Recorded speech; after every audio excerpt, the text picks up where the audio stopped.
What's going on, guys? Welcome back to 310 EDU's YouTube channel. Today, we're talking about the fan favorite, the forehand turnover. I'm going to walk you through how to throw the perfect forehand turnover hip shot. Guys, today's video is brought to you by the artofsufferingpodcast.com.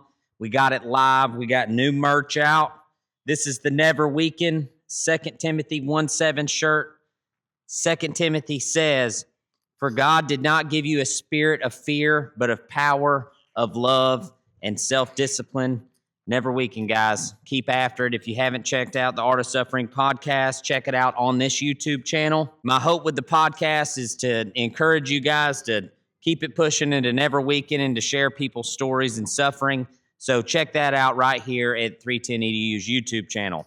With all that being said, let's jump right in. We had a YouTube comment that asked about the forehand turnover.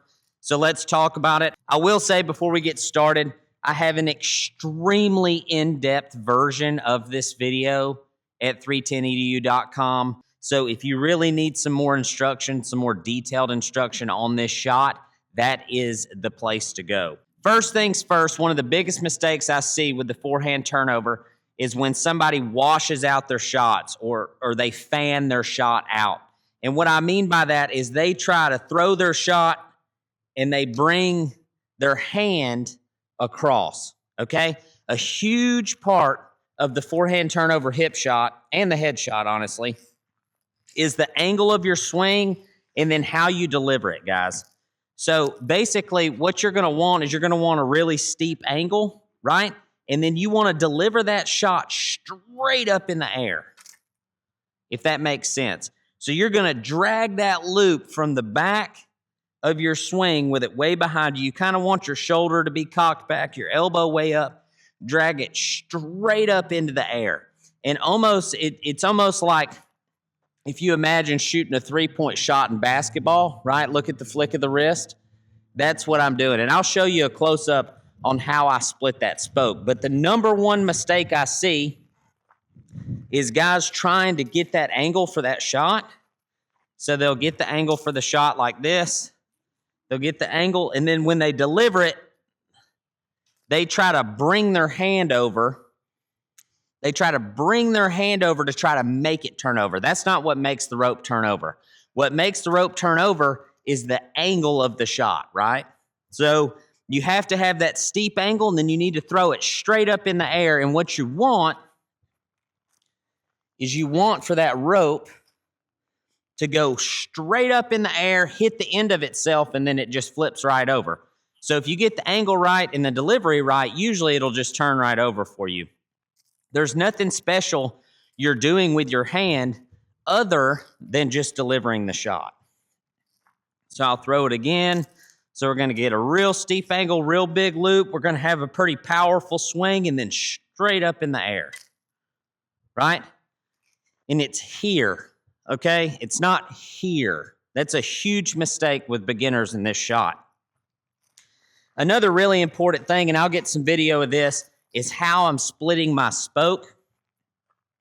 Now, on a forehand turnover hip shot in particular and a head shot, I like to keep my spoke throughout almost the entire duration of the shot. I want to keep my spoke almost the whole time. And the reason why is because when that thing turns over, you can catch your hand a little bit and you can kind of guide that rope in. So if you watch this, if I throw this shot a little too far right, I can almost guide it in there, right? Now there's a little trick that if you're not watching close and you don't know I'm doing it, you'll miss it. That really helps the tip of that rope shoot through there. And I talked about this in the video I did with Michael Clausen in the pig game. I talk about this little trick, but right here, so I'm going to throw it up there. I'm going to guide it in, and right before it hits the dummy, I drop that spoke. Why? Right? Why do I do that? Well, the reason why I do that, and I'll show some up-close video of this, is the only thing affecting the tip of your loop, right, as it travels to the dummy, is your spoke. That's the only thing that can keep that thing from going in there. So I'll show you why I dropped that spoke. If I keep my spoke the whole time, did you see that? We'll put it in slow motion. Did you see that when that loop hit, it did not want to blow through? The reason why I didn't want to blow through is because I never let go of my spoke. And what that does is it doesn't let any of that spoke shoot through that Honda and around those back legs. So what you got to have, or what you got to allow for, is for the momentum of that rope. When it hits, if you drop that spoke right at the last second, it's going to allow that what you drop out of your hand to shoot around through that Honda. And if you let that happen, that's what's going to give you that really deep blow through, where it's coming through on the other side like a foot, you know? And that's the difference between catching 2 and catching 1 or catching nothing. If you're one of those guys that can get it to turn over, but it doesn't blow through really far, try that trick. Try that little trick where you just let it turn over and then you let go of that spoke right at the end. And basically, you can kind of watch in the video how I'm doing it, like when I actually let go of the spoke, but I'm letting it get fully turned over. I'm guiding it in, and when it's on its way and it's about to hit the dummy, I'm going to drop that spoke, and it's going to shoot right through there. So another key point to the forehand turnover, and something that I really like to do, especially on like bigger cattle. The dummy's pretty easy because of the way how little it is, but on bigger cattle, I really like to do this. And the only way I know to describe it is I like to put a little pop on it, if that makes sense. I want it to be traveling from the sky to the ground and from the back to the front. And I want it to have a lot of inertia when it hits. I want it to have a lot of power when it comes in. And the way you get that is quite literally gravity.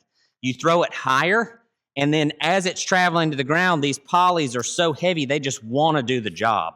So I'm going to make sure when I throw a hip shot, I'm going to throw it high, and I'm going to bring that thing down. It's very subtle. I don't even want to say this because I don't want to screw you up, but it's a very subtle feeling of dragging that rope to the ground.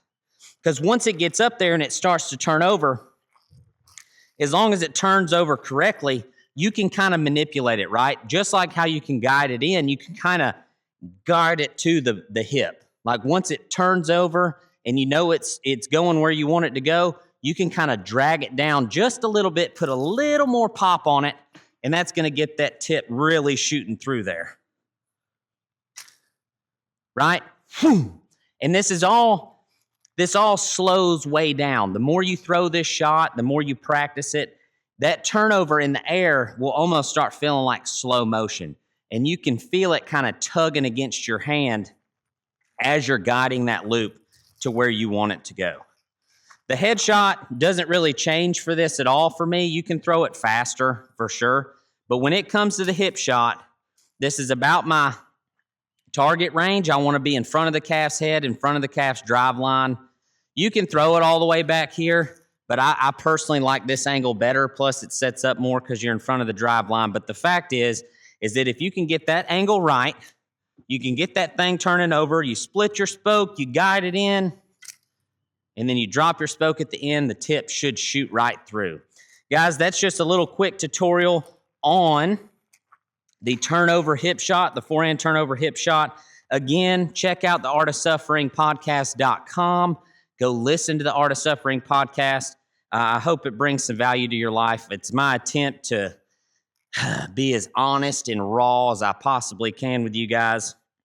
Additionally, if you want a more in-depth tutorial with tons of slow motion footage, I spent a lot of time on the forehand turnover instructional video at 310 EDU. I also have the backhand turnover there, scoop loops, hip shots, the whole nine. So go check that out at 310edu.com. You can use the code $DEAL to get your first month for $1.